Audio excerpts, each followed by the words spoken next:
한국에서 자란 우리들은 5월에 어린이날, 어버이날, 스승의 날이 있고, 또 교회도 5월은 가정의 달로 하나님께서 가정에 관하여 말씀하신 것을 상기하는 전통을 가지고 있습니다. 미국에 사는 우리들은 조금 복잡한 것이 오늘 같은 어머니 날과 아버지의 날을 분리해 놓았습니다. 저는 미국 교회를 섬길 때에 이 머더스 데이를 가장 좀 싫어하였습니다. 뭐냐 하면 제일 교회에 안 나오는 날이 머더스 데이였습니다. 이것을 주일로 제정을 해 놓았기 때문에 의도야 어땠든지 간에 너도 나도 다 밖으로 나가고 주일을 성수하지 않았음에 저는 한국 교회는 조금 분위기가 다르지만 미국 교회의 또 하나의 큰 약점이 그것이다 생각을 하였었습니다. 어쨌든 오늘은 머더스 데이로 도대체 누구를 향하여 말씀을 전해야 하는가? 어린이들을 향해서 할 수도 없고 또 부모를 공경해라 그렇게 할 수도 있고, 그런데 오늘 저는 부모들의 책임에 관해서 말씀을 좀 드리려고 합니다. 작년 이맘때에도 에베소서 6장 1절로 4절의 말씀으로 2주간 걸쳐서 말씀을 전했는데 그때의 요점은 무엇이었느냐? 웨스트민스터 신앙고백서를 기반으로 부모의 개념과 자녀의 개념을 확대 적용했었습니다. 왜냐하면 우리는 보통 혈육의 부모만을 생각하지만 우리 웨스트민스터 신앙의 전통은 그것이 훨씬 더 확대되어 있는데, 잠깐 보면 제5계명에 있는 부모는 누구를 뜻하느냐? 그들은 혈육의 부모뿐 아니라 나이와 은사에 있어서 모든 윗사람이다. 특히 하나님의 규례에 의하여 가정교회 국가를 막론하고 우리 위에 권위의 자리에 있는 사람을 뜻한다 하였었습니다. 그래서 작년에 드렸던 말씀은 온 세대가 같이 예배하며 신앙생활하는 것이 교회다 말씀을 드렸고, 작년 5월부터 그래서 우리 청년부는 한국말을 알아들을 수 있기 때문에 3부 예배에 들어와 같이 신앙생활을 하고 있는 것입니다. 하나님께서 좋은 선한 열매를 주실 줄로 믿습니다. 부모의 책임에 대해서 오늘 이야기하려고 하면 두 가지 반응이 예상됩니다. 나는 애들 다 키웠다. 나는 잘한다. 아니면은 나는 자녀가 없다. 나는 결혼하지 않았다. 그런데 아까 우리 신앙의 선배들의 조언처럼 교회는 나만 있는 것이 아니고 언약 공동체로 같은 부모님들을 모시고 같은 자녀들을 키우는 것이 교회입니다. 또 로이드 존스가 말한 것처럼 크리스찬이라면 마땅히 모든 하나님의 진리의 원칙에 관심을 가져야 할 것이다 이야기를 하였습니다. 그래서 우리 각자의 상황이 어떻든지 간에 오늘은 에베소서 6장 4절의 말씀으로 은혜를 나눌까 합니다. 저 말씀은 조건과 명령으로 되어 있습니다. 처음 부분이 조건입니다. 또 아비들아 너희 자녀를 노엽게 하지 말아라, 이것이 조건이고, 그 뒤에 명령이 오직 주의 교훈과 훈계로 양육하라. 저 짧은 한마디에 성령 하나님의 지혜가 들어 있습니다. 저 짧은 한 구절이지만, 물론 다른 구절도 많이 있지만 저 한 구절은 지난 2000년 동안 우리 크리스찬들이 묵상하며 깊게 고민하며 적용하며 그들의 자녀들을 키워왔던, 양육하였던 하나님의 말씀입니다.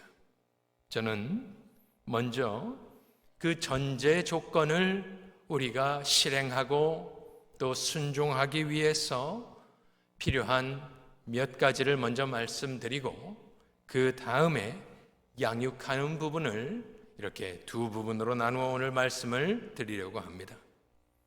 우리가 이 말씀에 순종하기 위해서 전제 조건을 먼저 보면, 또 아비들아 너희 자녀를 노엽게 하지 말라.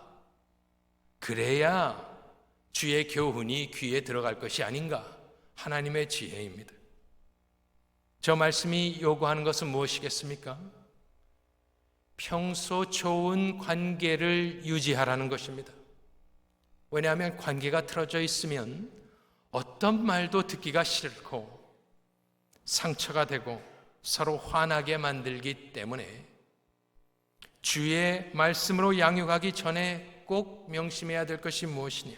특별히 신혼부부나 예비 부모나 또 어린 자녀들을 두신 부모들이 꼭 명심해야 될 것은 주의 교훈이 들어가게 하기 위하여 자녀들이 어려서부터 자녀와의 관계를 잘 설정하고 의도적으로 그 관계를 발전시키고 유지해야 되는 것을 우리가 기억해야 합니다.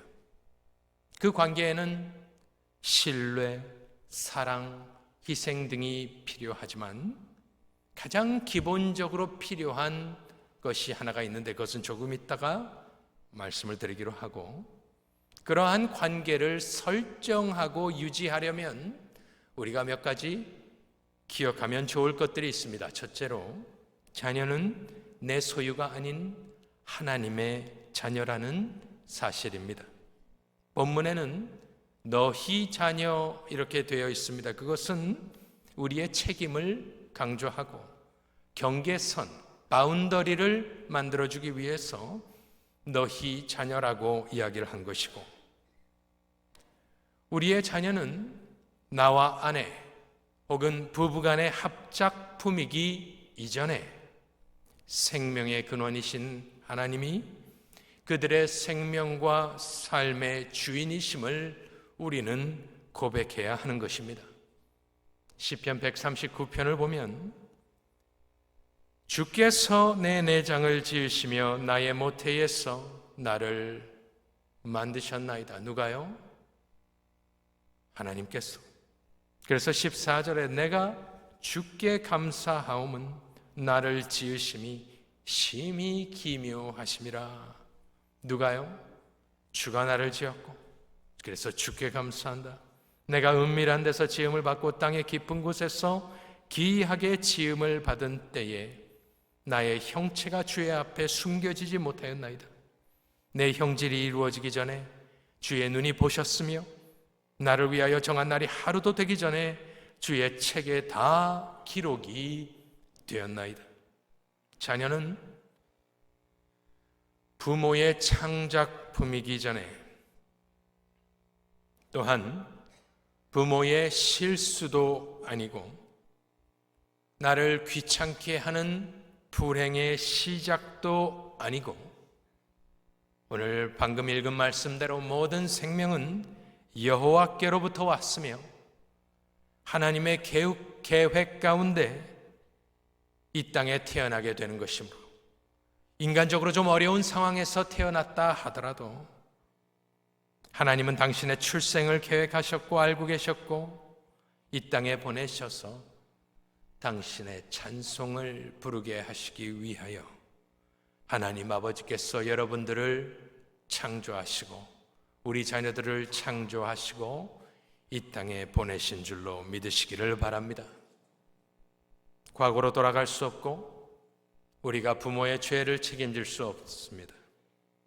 아픈 과거가 있는 사람은 하나님을 아버지라 부를 수 있음에 감사하시며 사실 수 있기를 바랍니다. 그리하여 우리 자녀는 우리의 창조물도 아니고 실수도 아니고 소유도 아닙니다.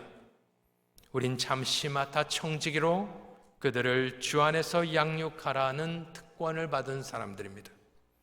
우리가 왕정시대로 돌아갔다고 치면 왕이 우리들에게 와서 왕의 자녀를 맡겨놓고 내가 성인이 되면 다시 찾으러 오마 너는 그동안 나의 아이를 나의 뜻대로 키우라 하면서 책을 주고 간 것과 같습니다. 그래서 우리가 먼저 기억해야 될 것은 내가 내 아이를 내 소유라고 생각하지 말고, 왜? 그러면 관계가 깨어지기 쉽습니다. 막대하기도 하고 나를 위하여 자녀들을 사용하기도 하고 내 뜻과 내 원하는 삶과 달라지면 분노하고 내 기준치에 도달하지 못하면 윽박지르고 면박주고 하는 모든 이유가 내 것이라고 생각하기 때문이. 그래서 우리는 오늘 말씀에 따라서 자녀는 내 소유가 아님을 먼저 깨달아야 할 것입니다. 두 번째로 우리가 기억해야 될 것은 무엇이냐? 우리 자녀들을 우리가 기뻐해야 합니다. 마치 마태복음 3장 16절에 하나님 아버지가 하신 것과 같습니다. 그가 세례를 받으실 때 17절에 하늘로부터 소리가 있어 말씀하시되 이는 내 사랑하는 아들이요 내 기뻐하는 자라 하시니라. 우리가 이 말씀을 몇 번 보았었습니다. 하나님 아버지는 아들의 사역의 성공 여부와 관계없이 아무것도 아직 공생에 시작하시기도 전에 시작 그 즈음에 하나님 아버지께서는 아들을 향하여 저 말씀을 해주셨습니다. 그것은 무슨 말이냐? 아들의 존재 자체가 하나님 아버지께 기쁨이 되었기 때문에 저런 말씀을 하셨다고 말씀을 드렸습니다. 그의 사역이 한창일 때에 마태복음 17장에 가서 한 번 더 그 말씀을 하십니다. 변화산에서 내 사랑하는 아들이여 내 기뻐하는 자니 너희는 그의 말을 들으라 하셨습니다. 정작 십자가 상에서 엘로이 엘로이 할 때는 아버지는 침묵하셨습니다. 복음서에 하나님 아버지가 말씀을 많이 하십니까? 하나님 아버지의 말씀은 나오지 않습니다. 딱 2번 내지 3번 나오는데 그 2번이 바로 세례 때와 변화산 때에 똑같은 음성을 하늘로부터 들려주신 것. 그리고 요한복음에서 한 번 더 12장에서 한 번 더 간단하게 말씀하시는 것 외에는 없습니다. 그 말은 우리에게 무엇을 말씀하시느냐? 부모된 자들아, 다른 죄악된 부모를 보지 말고 부모의 원형인 하나님 아버지를 보아라. 하나님 아버지가 아들에게 해주신 말씀은 너는 왜 그 모양이냐? 너는 왜 그것밖에 못하느냐? 너는 왜 이 수준으로 있느냐 하지 않고 간간히 말씀하신 소중한 그의 음성은 그 아들을 사랑하셨다. 그 아들을 기뻐하셨다. 무엇을 이루기도 전에 그만큼 인자하시고 사랑이 많으신 하나님 아버지를 닮으라 말씀하고 계시는 것입니다. 세 번째로 우리가 부모로서 너희 자녀를 노엽게 하지 말라고 하신 말씀을 어떻게 우리가 이룰 수 있겠는가? 기억하고 상기하기 위해서 첫 번째로 우리 자녀가 내 소유가 아니라는 사실, 두 번째로 우리 자녀를 하나님 아버지처럼 기뻐해야 된다는 사실, 세 번째로 우리가 기억할 수 있는 것은 무엇이냐? 그 귀한 기쁨의 대상인 자녀들이 그들의 상태는 영적으로 타락한 상태라는 것을 우리가 기억해야 합니다. 모든 아담의 후손은 그렇습니다. 로마서 3장 23절에 보면 모든 사람이 죄를 범하였음에 하나님의 영광에 이르지 못하였다. 6장 23절에 죄의 삭은 사망이다 이야기를 하였기 때문에 그 귀한 자녀들의 인생에 가장 필요한 것이 무엇이겠느냐? 바로 예수 그리스도의 복음이 필요한 줄로 믿으시기를 바랍니다. 어리다고 귀엽다고 내 말을 잘 듣는다고 착하다고 헷갈리면 안 됩니다. 이 사실을 망각해서는 안 됩니다. 그렇다면 그들에게 필요한 것은 무엇이냐? 어른에게 필요한 것과 마찬가지로 회개와 믿음이 필요한 것입니다. 회개는 어디서 오느냐? 하나님의 법을 보여주고 이대로 하지 않은 사람은 죄인이다 이야기해 줄 때 회개가 나오는 것이고, 믿음은 어디서 나오느냐? 그리스도의 복음을 들려줌으로 믿음이 자라게 되기 때문에 회개와 믿음도 하나님의 말씀 없이는, 성령의 역사하심 없이는 일어나지 않기 때문에 부모는 다른 많은 것을 공급해 줘야 되는 사람인 것은 맞지만, 우리 자녀들에게 하나님의 말씀으로 성령 하나님을 의지하여 영적인 양식, 특별히 복음을 전하는 사람이 부모가 되어야 되는 줄로 믿으시기를 바랍니다. 그리하여 오늘 성경은 싱글이었던 사도 바울의 충고가 아닙니다. 살아계신 하나님의 명령입니다. 같은 말씀으로 세상을 창조하셨고 같은 말씀으로 에베소서 6장 4절에 무어라 누구에게 명령하셨느냐? 또 아비들아 하였습니다. 우리 자녀들에게 복음을 전해야 될 책무가 그러면 누구에게 있다는 말입니까? 전도사에게 있지 않습니다. 주일학교 교사에게 있지 않습니다.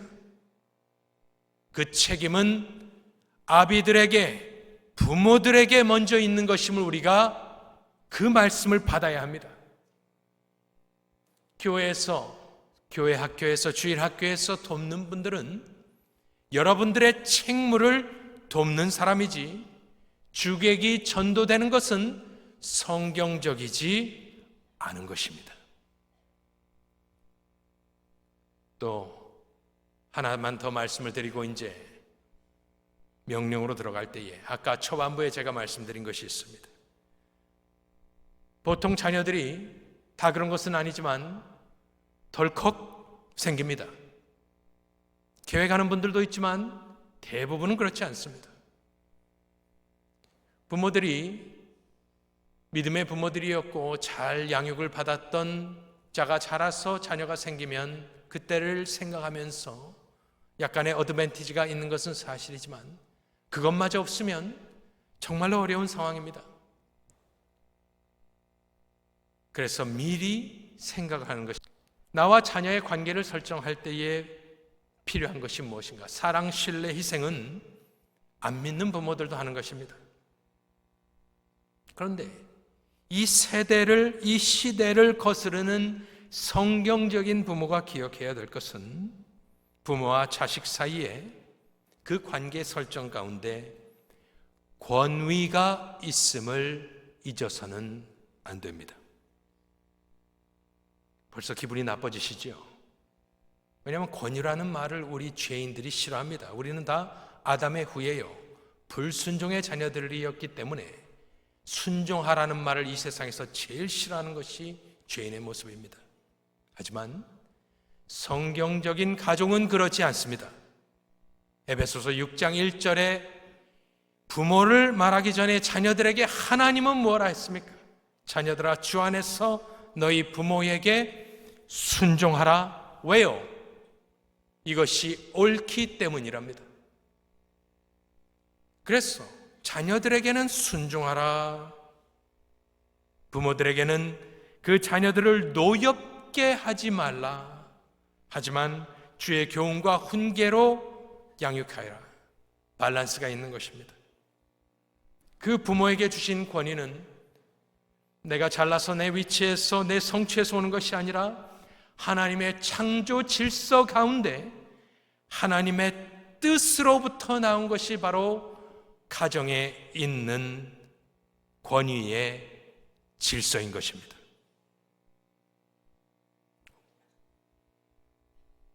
반대로 부모는 하나님의 말씀에 순종하는 모습을 보일 때에 우리의 권위가 폭군의 권위가 아니라 우리 부모님은 하나님의 말씀대로 순종하는 부모이구나.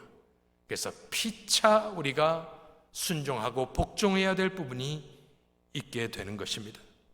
가정과 사회의 문제가 여러 가지 근원이 있을 수 있겠습니다마는 질서의 파괴는 참으로 이 시대를 혼란스럽게 하는 것 아니겠습니까? 왜냐하면 성경적인 권위가 사라졌기 때문입니다. 아버지는 정당한 하나님이 주신 영적인 권위를 포기한 지 오래이고, 결혼은 동성으로 바꾸어 남자와 여자의 역할을 깨어버리고 혼돈시키는 것, 성 정체성을 뒤바꾸고 전 미국을 혼란케 하는 것, 그것은 거짓의 영의 역사이지 하나님의 영의 역사는 아닌 것입니다. 하나님은 무질서의 하나님이 아니요 오직 화평의 하나님이시기 때문입니다. 우리 영생장로교회는 이 시대의 흐름에 역행하며 비진리를 비진리라고 말하며 하나님의 말씀대로 살아가시는 복된 교회가 되시기를 간절히 축원합니다. 그것이 바로 전제 조건. 아비들아, 너희 자녀를 노엽게 하지 말랍니다. 그러기 위해서 우리가 기억해야 될 것은 내 소유가 아니다. 그들을 기뻐해야 된다. 하지만 그들은 죄인이고 복음이 필요하다. 그리고 성경적인 권위는 꼭 가정에서 필요한 것이다라는 것을 우리가 기억하며 살아야 됩니다. 자, 이제 행함으로 들어가 보겠습니다. 그렇게 전제 조건을 해놓고 하나님의 지혜 아니겠습니까? 그렇게 노엽게 하지 말고 그렇게 좋은 관계를 유지하되 다 받아주는 것은 아닙니다. 오직 주의 교훈과 훈계로 양육하라. 우리의 생각대로가 아닙니다. 오직 주의 교훈입니다. 교훈만 있는 것도 아니고 그 뒤에 훈계가 따라옵니다. 그리고 양육하라 하였으니 하루아침에 되는 것은 아니고 오래 참음으로 하라. 오직 주의 교훈과 훈계로 양육하라. 방법론은 수십 가지, 수백 가지가 되겠습니다. 그래서 오늘은 방법론은 말씀드리지 않고 시간 관계상 그 영적인 가장의 역할을 하는 분들이 꼭 기억해야 될 것 세 가지를 말씀드릴 텐데, 이것은 너무나 중요한 것으로 혹시 주무시고 계시는 분들은 다 일어나시고 이걸 붙잡으면 승리하게 되는 것입니다. 너무나 중요한, 진짜 중요한 것을 제가 말씀드리기도 아까운 것입니다. 사랑해서 제가 말씀을 드립니다. 지난주에 우리가 공과 공부를 할 때에 이제 이번 달에 공과 공부를 해보시면 알지만 마크 존스가 예수님의 십자가상의 역할을 세 가지로 말할 때에 제가 이것은 참으로 귀한 것이다 이렇게 말씀을 드린 것이 있습니다. 영적 가장이 예수 안에서 나의 역할을 기억할 때에 꼭 기억하고 필요한 것은 무엇이냐? 먼저 영어로 말씀드리겠습니다. 왜냐하면 외우기가 쉽기 때문입니다. 나는 예수 안에서, 나는 prophet, priest, king이다.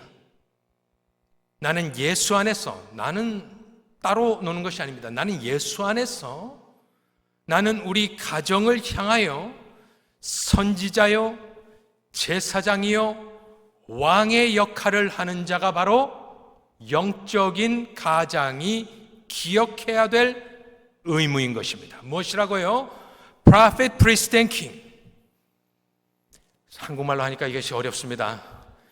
선지자, 제사장, 왕의 역할을 하는 것, 이것이 개혁신학의 아주 중요한 포인트 중에 하나입니다. 제가 가지고 왔는데 그때도 보여드렸습니다만 이것이 제가 공부하고 따르고 매번 보는 바로 웨스트민스터 신앙 고백서입니다. 이것뿐만이 아니라 개혁주의를 한 칼빈, 근원이죠. 칼빈, 많은 사람들이 이 세 가지를 예수님의 역할이었다고 이야기합니다. 왜 그럴까요? 왜 이런 세 가지를 어디서 뛰어다가 이렇게 와서 이렇게 위에다 임포즈 하느냐? 누군가는 이야기할 수 있지만 왜 그럴까요? 생각해 보십시오. 예수, 그리스도. 크리스토스는 메시아입니다.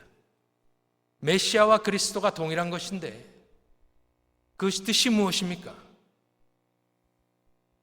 기름 부음을 받은 자란 뜻입니다. 그래서 우리 신앙의 선배들은 예수가 그리스도임을 깨닫고 구약 성경을 보았습니다. 구약 성경을 보니까 세 부류의 사람들이 기름 부음을 받는데 그것이 바로 Prophet, Priest and King, 선지자요 제사장이요 왕들이 기름 부음을 받습니다. 그리하여 구약 성경에 그 세 가지가 있는 이유는 그냥 이스라엘을 다스리라고 있는 것이 아니라 장차 오실 메시아를 가리키며 메시아가 그 세 가지의 직위를 완성하실 것이다 라는 예표로 구약 성경에 주심을 우리 신앙의 선배들이 깨닫고 예수 그리스도가 이 땅에 사시는 동안에 이 땅에서 또한 부활하시고 승천하신 뒤에 행하시는 그 직분이 무엇이냐? 바로 예수는 선지자의 역할, 제사장의 역할, 왕의 역할을 하였다라는 것을 기록하고 묵상하였습니다. 남은 짧은 시간 동안에 예수께서 그 직분들을 어떻게 감당하셨고 나는 그 안에서 어떻게 이 직분을 감당할 것인지 잠깐 보도록 하겠습니다. 대열의 문답 43번을 보면 그리스도께서 어떻게 선지자의 직분을 행하시는가? 프로핏입니다. 프로핏은 선지자는 하나님으로부터 나와서 하나님의 대변인 역할을 하는 것이 선지자로서 그리스도께서는 하나님의 모든 뜻을 교회에게 계시하셨다 되어 있습니다. 그렇다면 가장은 우리가 선지자요 그 말이 아닙니다. 모든 계시는 끝났습니다. 하지만 그리스도 안에서 가장은, 영적인 가장은 선지자처럼 하나님의 말씀을 가정에 선포하는 사람입니다. 주께서 성령과 말씀으로 이제 그만 보여주셔도 됩니다. 주께서 성령과 말씀으로 교회를 다스리시듯 당신도 그 역할을 위임받아서 성령과 말씀으로 충만하여 가족 구성원을 하나님의 말씀으로 예수 그리스도의 주권 하에 머무르게 하는 그 선지자의 역할을 여러분이 하는 것입니다. 믿으십니까? 두 번째로 예수님이 하신 일은 제사장의 역할을 하셨습니다. 예수님은 죄를 위한 화목이 되게 하시라고 단번에 자기를 흠없는 44번입니다. 제물로 하나님께 드리신 것과 또 뭐가 있습니까? 저희를 위하여 계속하여 중보하시는 것이다. 그렇다면 우리가 제사장의 역할은 사람을 하나님께 끌어가는 것이 제사장입니다. 사람을 대표해서 속건 제물을 드리고 하나님께 그 화목하게 하는 역할을 하려고 한 것이 바로 제사장이라면 가정에서 영적인 가장들이 이미 완성하신 예수 그리스도의 구원, 그의 제물을 되심을 기리며 또한 부모로서 계속하여 자녀들과 아내 혹은 남편을 위하여 중보 기도하는 것, 그것이 바로 여러분들이 감당해야 될 사명이 되는 것입니다. 마지막으로 왕의 역할은 예수께서 어떻게 감당하셨느냐?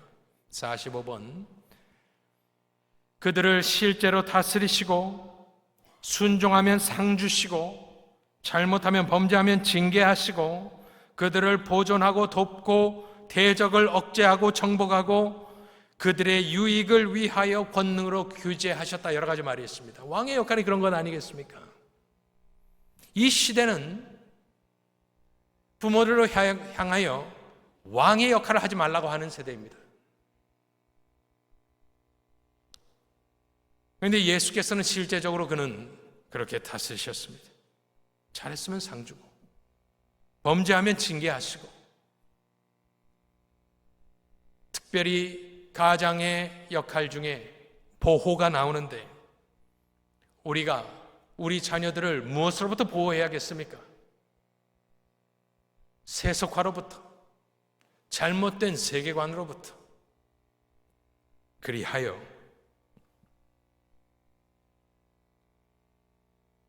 우리 신앙의 선배들은 하나님의 말씀을 이렇게 깊이 묵상함으로 부모의 역할을 생각해내었습니다. 여러분들은 마틴 루터의 만인 제사장론을 들어보셨을 것입니다. 그런데 그것은 사람들이 잘못 해석하여 나도 목사다, 목사 필요 없다, 장로 필요 없다, 그런 거 다 필요 없고 우린 다 평등하다, 이렇게 이야기를 잘못하고 있는데, 우리 이 신앙의 선배들은 만인 제사장론을 어떻게 이해했냐면,